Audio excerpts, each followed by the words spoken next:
السلام علیکم ورحمۃ اللہ وبرکاتہ۔ سورۃ الفاتحہ کی آیت نمبر 4۔ اعوذ باللہ من الشیطان الرجیم، بسم اللہ الرحمن الرحیم، ایاک نعبد و ایاک نستعین، صدق اللہ العظیم۔ اس آیت میں جیسا کہ آپ دیکھ رہے ہیں ہمارے سامنے 5 الفاظ ہیں۔ سب سے پہلے ایاک،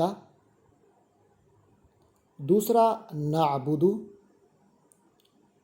تیسرا ایک حرف ہے وا، چوتھا ایاک بالکل وہی جو پہلا تھا، اور پانچواں نستعین۔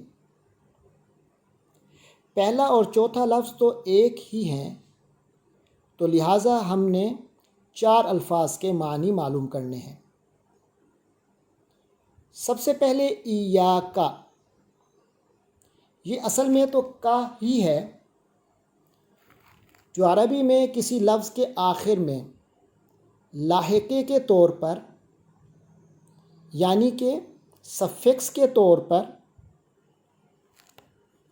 ایک پروناؤن آتا ہے، اس میں ضمیر آتی ہے کا، جس کا معنی تجھے یا تجھ کو ہوتا ہے۔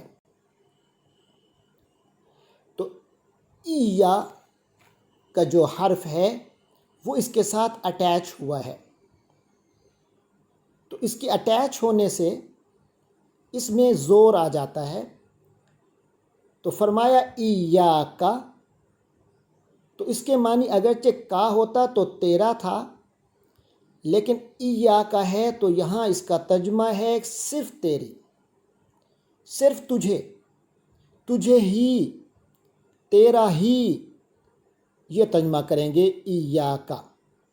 تو پہلے ایاک اور دوسرا جو ایاک ہے، ان دونوں کا معنی تجھے ہی، تیرا ہی، اس معنی میں ترجمہ ہوگا۔ پھر ایاک کے بعد اگلا لفظ ہے نعبد۔ اس کے اصلی حروف 3 ہیں، عین، با، دال۔ یہ والا روٹ عربی میں کے علاوہ اردو کے بھی کئی الفاظ میں موجود ہے، جیسے عبادت، عین با دال سے ہے۔ اسی سے عبادت کرنے والے کو کہتے ہیں عابد، معبود جس کی عبادت کی جائے، اور اسی سے ایک اور لفظ بھی ہے معبد، عبادت گاہ کو کہتے ہیں۔ تو اس طرح سے اور عباد، عبید، ایسے 20 الفاظ استعمال ہوتے ہیں۔ تو نعبد جو ہے یہ دراصل فعل ہے، ورب، اور عربی میں فعل زمانے کے لحاظ سے 2 قسموں میں سے کسی ایک قسم میں آتا ہے، یا فعل ماضی ہوتا ہے عربی میں، یا مضارع ہوتا ہے۔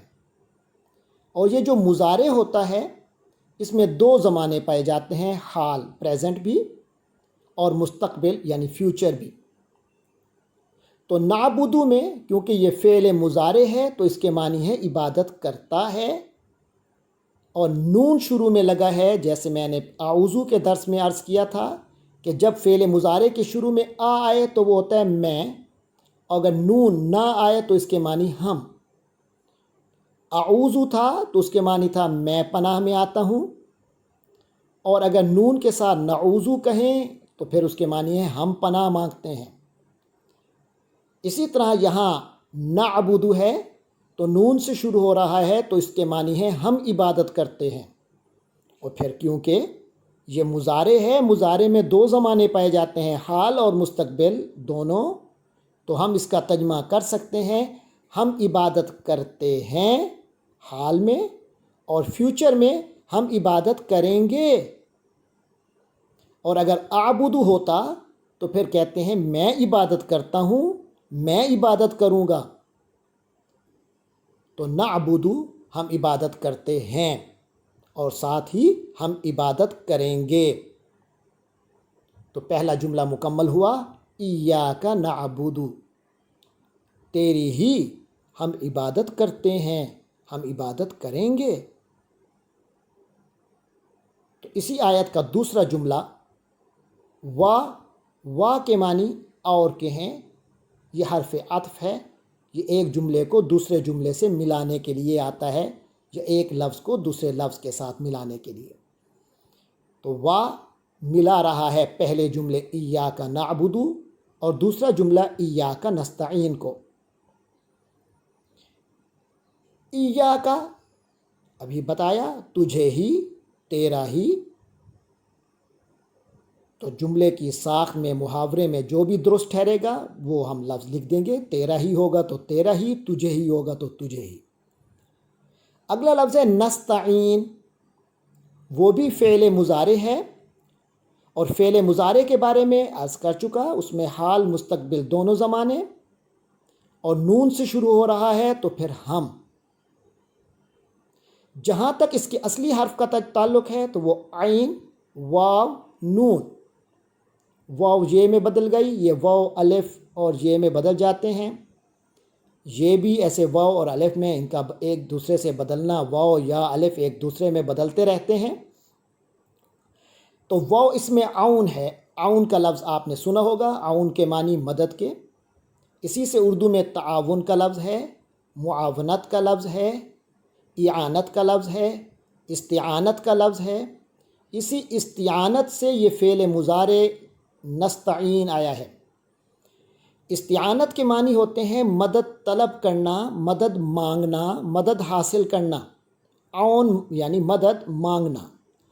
اور تعاون جو اس سے لفظ آتا ہے اس کے معنی ہوتے ہیں ایک دوسرے کا عون، یعنی ایک دوسرے کے ساتھ تعاون کرنا، ایک دوسرے کی مدد کرنا، ایک دوسرے کو سپورٹ کرنا۔ تو نستعین استعانت سے ہے، استعانت کے معنی مدد حاصل کرنا، مدد طلب کرنا۔